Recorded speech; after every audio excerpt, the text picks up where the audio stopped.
The case today is Dan Markel. July 18, 2014.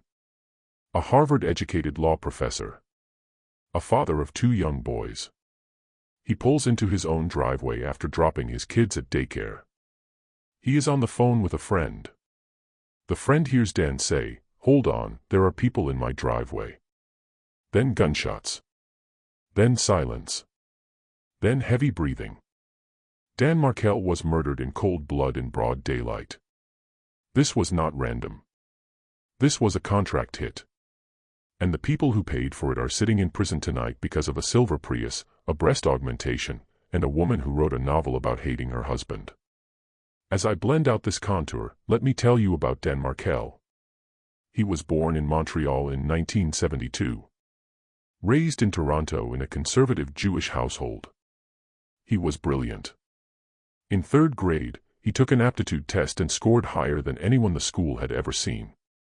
He went to Harvard for undergrad. Studied politics and philosophy. Then he went to Cambridge in England for a master's in political theory. Then back to Harvard for law school. He clerked for a federal judge. He worked at a prestigious firm in Washington, D.C. Then he became a professor at Florida State University. He co-founded a popular legal blog. He wrote for the New York Times. He wrote books about criminal justice and the death penalty. He was against the death penalty, by the way. Which is ironic, considering how his life ended. Let me set my powder here. Because we need to talk about the other side of this coin. Wendi Adelson. She was born in 1979. Raised in Coral Springs, Florida. The youngest of 3 children. Her father, Harvey Adelson, ran a dental practice called the Adelson Institute for Aesthetic and Implant Dentistry. Her mother, Donna, helped with the books. This family was tight. Like, unnaturally tight. They talked every single day. They worked together. They vacationed together. Wendi went to Brandeis. Then University of Miami Law School. Then Cambridge. She was a lawyer. A professor. A contortionist. A game show contestant on The Weakest Link. And eventually, a novelist. Wendi and Dan met on JDate, a Jewish dating website, in 2003. Engaged within a year. Married in 2006. The wedding was in Florida. Dan wanted a traditional Jewish ceremony. Everything had to be kosher so the rabbis could stay. Donna planned the catering. The catering was not kosher. The rabbis left after the ceremony. Dan was upset. Donna could not understand why. That was the first crack. I am switching to a clean brush now. Because this story gets dirty. After the wedding, Dan and Wendi moved to Tallahassee for Dan's job at FSU. Wendi got a job too. Clinical professor focusing on human trafficking. They had a son in 2009. Another son in 2010. Dan adored those boys. His father said, "I am most proud of him as a father." He would go to daycare and have breakfast with the kids. He hung all their artwork on a clothesline across the living room. On paper, perfect family. Under the surface, Wendi was miserable. She missed her family in South Florida. Miami to Tallahassee is a 6.5-hour drive. She was not used to being away from her parents. Dan tried to get a job in Miami. It fell through. They stayed in Tallahassee. And Wendi resented him for it. Let me prime my eyelids. Because we need to talk about the book. In 2011, Wendi published a novel called This Is Our Story. It is about 2 women who are victims of human trafficking. But really, it is about her marriage. The main character is a lawyer named Lily. She is married to a man named Josh. Josh moves Lily to a godforsaken place in North Florida for a professorship. The house is infested with cockroaches. Lily hates it. Josh is described as short, pouty, insincere. He gives stupid career advice in a pretentious tone. He pushes her to have children without caring what she has to give up. He calls her a nickname she hates. At the end of the book, Lily adopts a child without telling Josh. She gives the child her maiden name. She leaves him. Wendi said the book was substantially her own story. Dan never read it. He promoted it on his blog, but he never read it. Probably because he didn't want to see himself as the villain. Now I am going in with a dark brown shadow. Because 2012 is when it gets dark. Wendi called Dan while he was in New York, right before a major speech. She told him she wanted a divorce. Over the phone. Deliberate timing. Dan flew home immediately. When he walked into their house, it was empty. Every piece of furniture. Gone. The boys. Gone. Wendi had cleaned him out. All that was left was a mattress on the floor. On top of the mattress, divorce papers. Dan said it was a Pearl Harbor-style separation. A Visigoth sack of the marital home. He did not even know where his sons were sleeping for the first 6 weeks. Switching to a smaller brush for precision. Because the divorce was a war. Wendi filed a motion to take the boys back to South Florida. Dan objected. He loved his kids. He would not be separated by 7 hours. In June of 2013, the judge denied Wendi's petition. She was furious. In July of 2013, the divorce was finalized. Dan agreed to child support. A $120,000 payout. But the fighting did not stop. They fought over schools. Over money. Over custody. In February 2014, Dan filed a motion claiming Wendi had concealed over $240,000 in assets. Took over $600,000 in cash and equities. He even accused her of taking a diamond ring that belonged to his aunt from the Holocaust.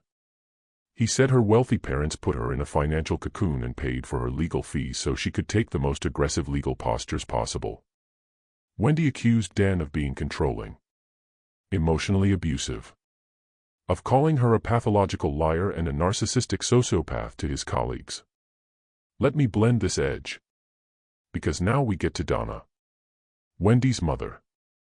The matriarch. After the move was denied, Donna sent Wendi a long email. I need you to understand how insane this email was. Donna told Wendi to threaten Dan. Threaten to baptize the boys Christian. Raise them in a Catholic home. Get a private tutor to teach them about Jesus. Because Dan was devoutly Jewish. Donna also told Wendi to offer Dan $1 million. Wendi, Donna, Charlie, and Harvey would each put in $333,000. And then the worst part. Donna told Wendi to threaten to put the children in youth Hitler costumes and send the photos to Dan. Youth Hitler costumes. This is a grandmother. None of these threats worked. Dan refused to be separated from his children. That only made Donna angrier. Dan later found out that Donna had been talking to his sons. Telling them that grandma hates you. That you are stupid. That you are trying to take her sunshines away. Dan filed a motion to require all visits with Donna to be supervised. A court hearing was set for May 15, 2014. That hearing never happened. Because Dan was dead first.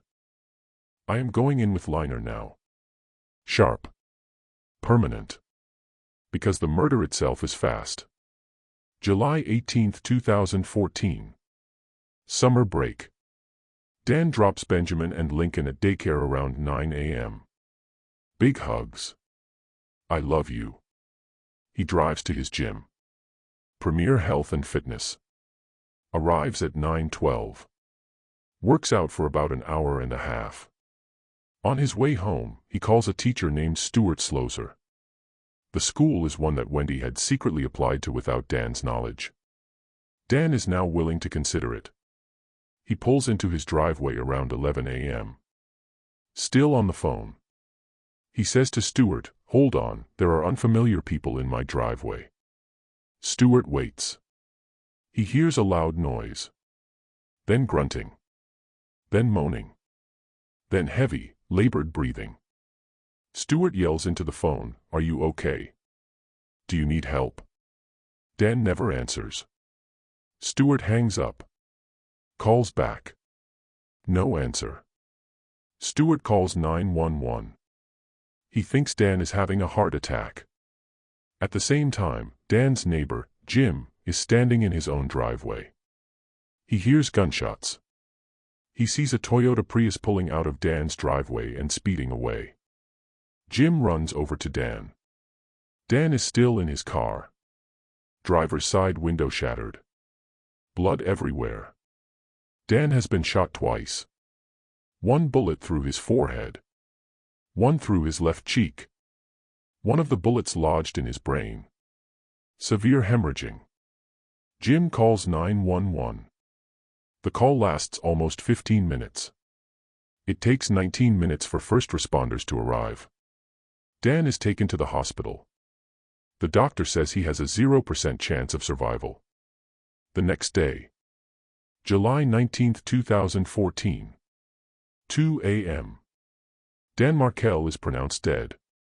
He is 41 years old. Let me set this wing. Because the investigation starts immediately. Robbery is ruled out. Dan's wallet is on the ground next to his car. Nothing is taken. The killers did not even enter the house. Investigators consider his legal blog. Maybe a disgruntled student. None of it makes sense. Then they talk to Wendi. She is brought in for questioning on July 18 around 2:50 p.m. The same day Dan was shot. And what she says is insane. I am not exaggerating. She tells the police, "My parents really do not like Dan. It is possible somebody arranged to have him killed thinking it would help me out." Then she says her brother Charlie joked about hiring a hitman. He looked into it. But he said it was too expensive. It was cheaper to buy her a TV as a divorce present. She says it was all just jokes. There is no way her family would do anything like that. Then she points the finger at her ex-boyfriend, Jeff Lacasse. She says Jeff heard all about the divorce. He hated Dan. He talked about wanting to kick Dan's ass. You should look into Jeff. Now I am filling in my brows. Structured. Because Jeff Lacasse is interesting. Police bring him in. He comes voluntarily. He admits he does not like Dan. But he has an airtight alibi. He was in Atlanta. And Jeff tells the police something they do not expect. He says, "Look at the Adelsons. Look at Wendi's family." Jeff is interviewed 3 times over the following months. He describes Wendi as a liar, a narcissist, a sociopath. He says his friends warned him not to date her because she is unbalanced. He says the entire Adelson family is unhinged. Then he tells a story. Within 20 minutes of meeting Charlie Adelson for the first time, Jeff is in a hot tub with Charlie and Wendi. Charlie starts bragging about sex tourism. About going to South America to have sex with underage girls. He says Charlie talked about punishing a girl by anally violating her. Bragging about it. In front of Wendi, the human trafficking lawyer. Jeff said it was really, really weird. Charlie came off like an offender. Like a sociopath.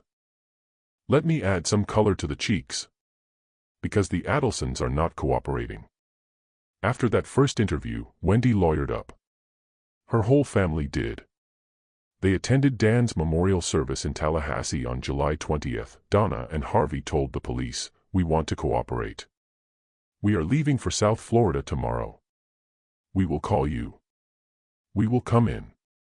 The next day, police call to arrange the meeting. Wendi puts her attorney on the phone. The attorney says, "They are not speaking to you. They already left." There was a second funeral in Canada. Dan's parents had his body sent home. Nobody from the Adelson family attended. Not Wendi. Not Donna. Not Harvey. Not Charlie. Then Wendi starts grabbing money. She tries to get Dan's life insurance. His assets. The boys' trust funds. She tries to get a GoFundMe sent directly to her instead of the trust. Keep in mind, her family is wealthy. She is already getting $2,000 a month per son from Social Security, plus Dan's pension, plus investments. And she is barely letting Dan's parents see their grandsons. Ruth and Phil Markel fly to South Florida multiple times. Every time, Donna watches them like a hawk. No unsupervised visits. And then, Wendi changes the boys' last names from Markel to Adelson. She removes Benjamin's middle name. That middle name was a tribute to Ruth's mother. They are erasing Dan. Switching to a highlight. Because in September 2014, police find the Prius. They pull surveillance footage. The Prius is in the gym parking lot while Dan is working out.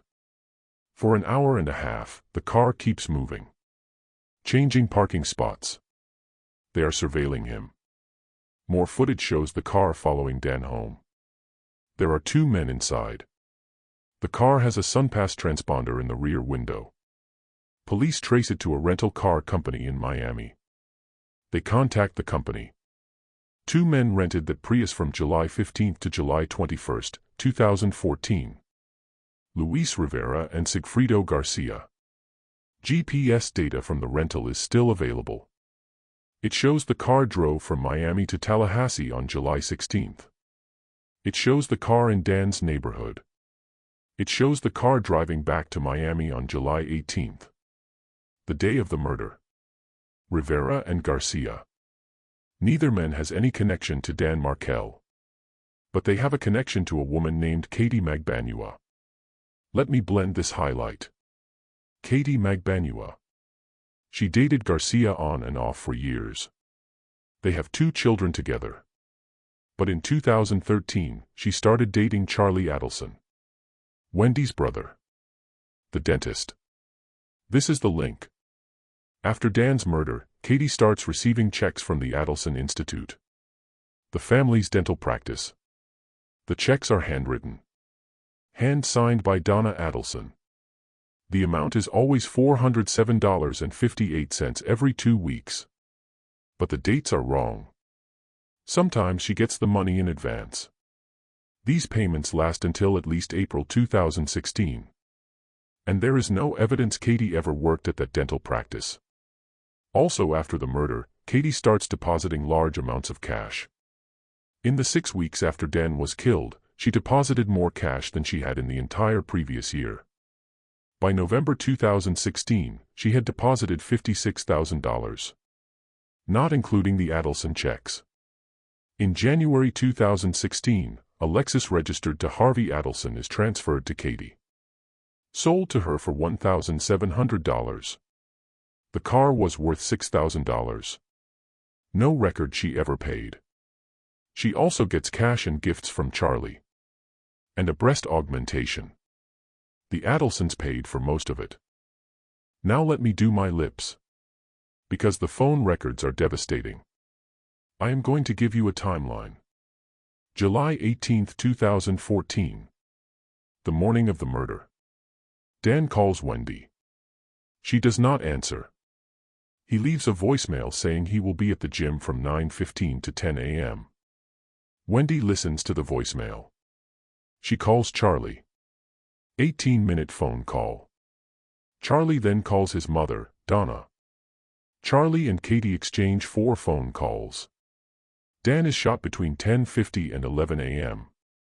At 11:06, Donna calls Charlie. Charlie immediately calls Katie. Now look at Garcia's phone. From 9:58 a.m. until 12:29 p.m., Garcia's phone has no activity. It was switched off. At 12:30 p.m., his phone comes back on. He calls Katie. His location shows he is in Lake City, Florida. That is about an hour and 40 minutes from the murder scene. He is fleeing. Garcia and Rivera get back to Miami that afternoon. As soon as they arrive, they meet up with Katie. While they are together, Katie starts calling Charlie. She then goes to Charlie's house. She stays there until the next morning. July 19th. The day Dan died. As soon as she leaves Charlie's house, she calls Garcia. They are all connected. I am going to blot this lipstick. Because in April 2016, police run an operation called The Bump. This is brilliant. They have an undercover FBI agent pose as a member of the Latin Kings gang. The agent approaches Donna Adelson outside her Miami condo. He hands her an article about Dan's murder. He says, "My brother helped you out. He is incarcerated. He needs $5,000. He mentions that Katie is their mutual contact." Then he walks away. Donna immediately calls Charlie. Exactly what police wanted. But they are cryptic. Donna tells Charlie she needs to talk about some paperwork hand-delivered to her. Charlie says, "Does this involve me?" Donna whispers, "Probably both of us. You probably have a general idea." Charlie asks if Wendi knows. Donna says she does not want to talk on the phone. In a later call, Charlie asks if he needs to bring cash. If a threat was involved.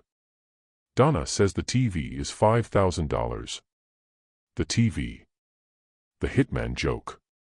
The code word. The next day, Charlie meets with Katie at a restaurant called Dolce Vita. The audio is recorded. It is low quality, but experts enhance it. Charlie says, "If they had any evidence, we would have already gone to the airport." He says, "You throw in a smoke grenade and you get all the cockroaches to run out." Then he says, "You better kill him because he is going to be a big problem. If you cannot do it, I will have someone else do it." He is talking about the undercover agent. He tells Katie she needs to find out who approached her mom and shut it down. Charlie also meets with his father, Harvey, to discuss the bump. Harvey is involved. The whole family is involved. Let me add a gloss. Because in May 2016, arrests start. Garcia is arrested on May 25, Katie is arrested on October 1. Both plead not guilty. But Luis Rivera is already in prison on a 12-year sentence. He takes a plea deal. He pleads guilty to second-degree murder. He agrees to cooperate. In exchange, he gets 19 years concurrent with his 12. He only serves an extra 7. Rivera tells police everything. He says Garcia approached him with a high-paying robbery. They drove to Tallahassee twice. The first time was June 4 to 6, 2014. That is when Rivera found out it was a murder, not a robbery. Garcia told him a woman with 2 children wanted her ex-husband killed so she could get full custody. The woman and her family would pay $100,000. Rivera would get $30,000. Katie Magbanua was the one who brought the job to Garcia. Rivera refused to shoot in front of the children. So they went back to Miami. They returned in July. July 18, Rivera drove. Garcia got out of the car, walked up to Dan's car, shot him twice, ran back, and they fled. They threw the gun off a bridge on the drive back. A .38 caliber. Never found. Now I am setting everything with a spray. Because trials take years. September 2019. Katie and Garcia are tried together. Rivera is the star witness. The jury sees all the phone records. The money. The car. October 11, 2019. Garcia is found guilty of first-degree murder. Sentenced to life. Appeal denied. But Katie's jury is hung. Mistrial. She walks free temporarily. Her retrial is set for May 2022. But before that, in April 2022, Charlie Adelson is arrested. The enhanced Dolce Vita audio is finally clear enough to use. Katie's second trial begins May 16, 2022. This time, Wendi testifies. She testifies at both trials, actually. And she is a disaster. She admits her family hated Dan. That they were pissed about the move being denied. That Charlie joked about a hitman. But she says it was just jokes. She claims she never offered Dan $1 million. She claims Donna did not know about the motion for supervised visits. All of it is proven false. Police have the emails. Wendi forwarded the motion to her mother. She is lying under oath. In the first trial, she denies driving down Trescott Drive on the day of the murder. Trescott Drive is Dan's street. But police saw her do it. She turned onto the street, saw the crime scene tape, and immediately turned around and drove away.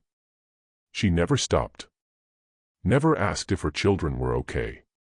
Never asked if Dan was okay. In the second trial, she admits she drove down the street. She changes her story. The jury notices. On May 27, 2022, Katie Magbanua is found guilty of first-degree murder. Sentenced to life. October 2023. Charlie Adelson's trial. Rivera testifies again. Katie testifies against him. She does a complete 180. She admits she was involved. She says Charlie asked her to find a hitman to kill his sister's ex-husband. She connected him to Garcia. Charlie's ex-girlfriend, June, testifies. She says Charlie stored money in a weird way. He would staple stacks of $100 bills together in the top corner. Rivera said he was paid in stacks of 10 $100 bills stapled in the top corner. June also says during the bump operation, Charlie was angry and nervous. Donna said she felt like she was being haunted by Dan Markel from the grave. Jeff Lacoste testifies again. He says Wendi told him Charlie was never joking. She said Charlie inquired into hiring a hitman in the summer of 2013. Got quotes for $15,000 and $50,000. Jeff also says Wendi canceled travel plans for the week of July 14, 2014. She said she had to be home on July 18. The day of the murder. Charlie's defense. Absurd. He claims Rivera, Katie, and Garcia blackmailed him. He says Donna offered Dan $1 million. He says Katie told Garcia and Rivera, and they killed Dan to extort him. He claims he gave them $138,000 in stapled cash because he was scared. The jury does not buy it. November 6, 2023. Charlie is convicted of first-degree murder, conspiracy, and solicitation. Sentenced to life for murder. 60 years for the other charges. Consecutive. The day of his conviction, Donna calls him. She thinks she is not being recorded. She tells Charlie that she and Harvey have a suicide pact. She says they have been looking into countries without extradition treaties. She asks, does Vietnam have extradition? She says, we need to protect Wendi. Wendi, by this point, has ghosted her entire family.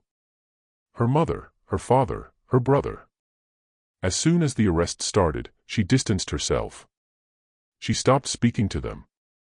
She is trying to save herself. On November 7, 2024, Donna and Harvey book one-way tickets to Vietnam. Vietnam has no extradition treaty with the United States. The flight is scheduled for November 13. They arrive at Miami International Airport. As they are waiting to board, Donna Adelson is arrested. She is 73 years old. Charged with first-degree murder, conspiracy, and solicitation. Harvey is not arrested. He is let on the plane. No. He does not go. He is still free. August 2025. Donna's trial. Rivera testifies. Katie testifies. The emails are shown. The ones where Donna tells Wendi to use Hitler costumes. The phone calls from the bump. The $5,000 TV. Wendi testifies again. This time, she says she has not spoken to her mother since 2023. She changes her testimony again. She now admits Donna knew about the motion for supervised visits. She says Donna tried to make her testify in a way that would help Charlie. That Donna was upset with Wendi's actual testimony. She confirms she named her brother and parents as people who might be angry enough to harm Dan. She is throwing her mother under the bus. Robert Adelson testifies for the first time. The oldest brother. The one who fell out with the family. He describes Donna as controlling. He says she loved Dan before the divorce and hated him after. He says Donna warned him not to cooperate with law enforcement. When he told her he already spoke to police, she said, Well, you do not know anything anyway. He says when Donna called him to tell him Dan was murdered, she had details only someone involved would know. Robert became estranged from his mother when she refused to talk about Dan's case.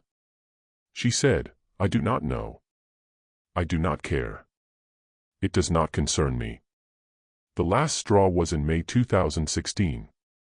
Garcia was arrested. Donna did not call Robert. 2 days later, she called for his wedding anniversary. Robert brought up the arrest 3 times. Donna blew him off 3 times. Then she hung up. He has not spoken to her since. 2 women who were incarcerated with Donna also testify. They say Donna admitted to them that she had Dan killed. She tried to bribe them to testify against Katie.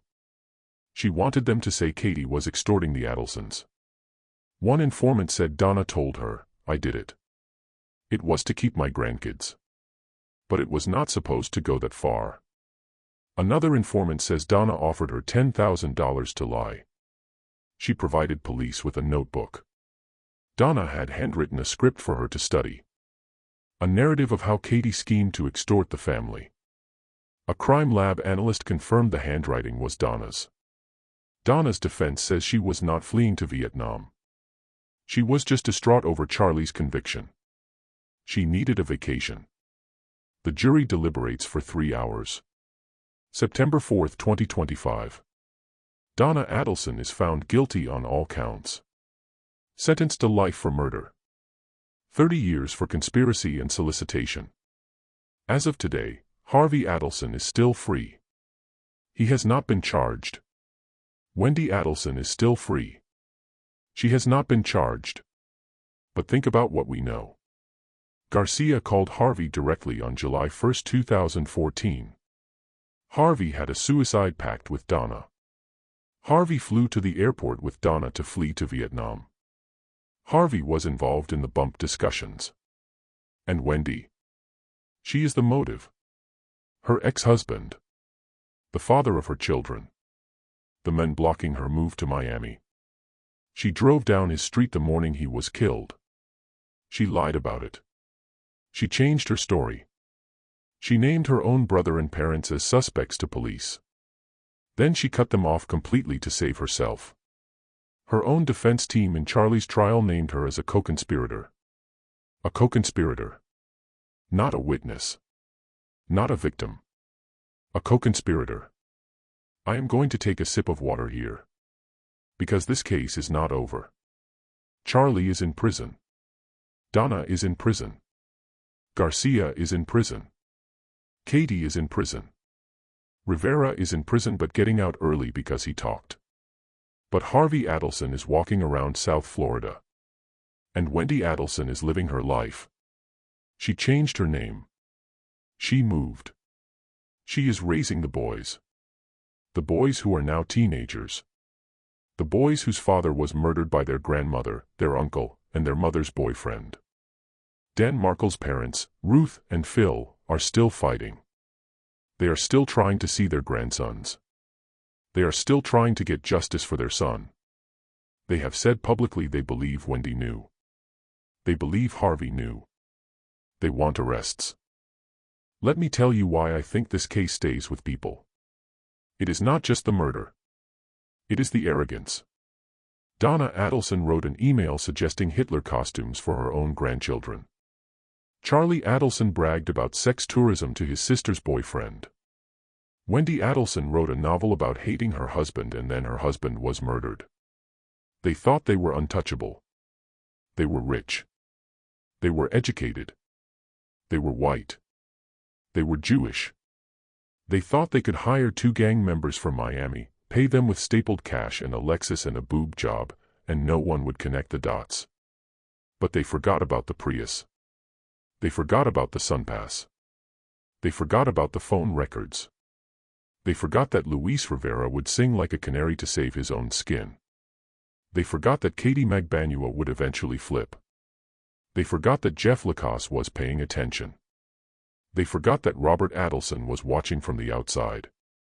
I want to talk about the makeup of this family for a second. Because that is what we do here. We look at the layers. On the surface, the Adelsons were perfect. Harvey, the successful dentist. Donna, the supportive wife. Charlie, the handsome surgeon. Wendi, the Harvard lawyer. But under the primer, there was rot.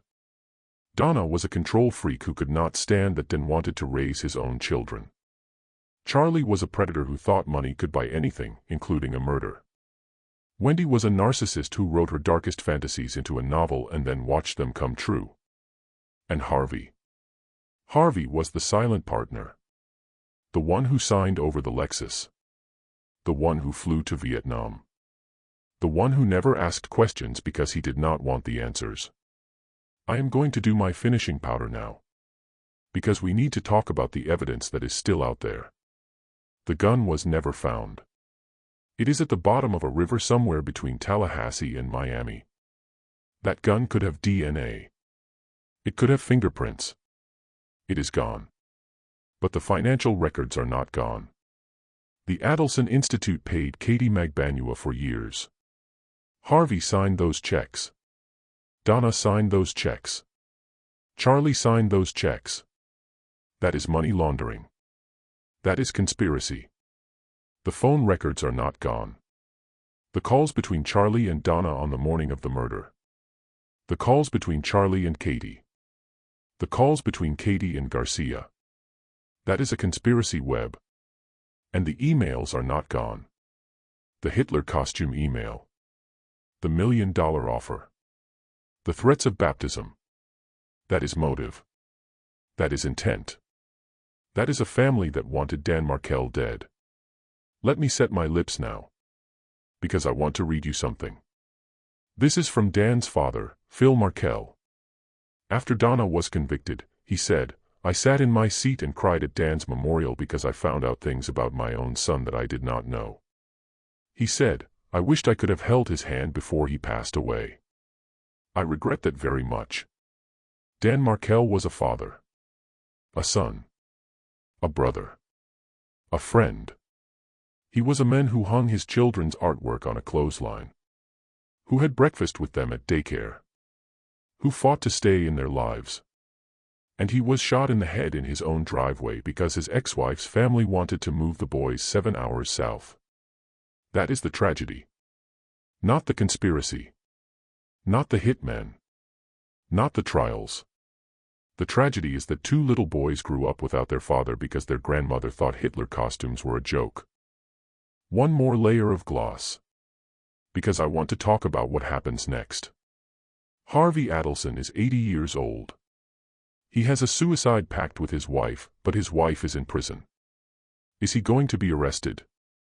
The FBI has not said. Wendi Adelson is practicing law somewhere under a different name. She has not been charged. But the statute of limitations for murder does not expire. There is no clock. The Department of Justice can indict her tomorrow. Or next year. Or 5 years from now. The Markel family is not giving up. They have a website. They have a foundation. They are lobbying prosecutors. They want Wendi and Harvey in orange jumpsuits. And frankly, so do I. I am going to clean my brush now. Because this case is a masterclass in how not to commit a murder. If you are going to hire a hitman, do not use your family's dental practice checks to pay the middleman. Do not give the hitman's girlfriend a Lexus. Do not call your mother 6 minutes after the murder.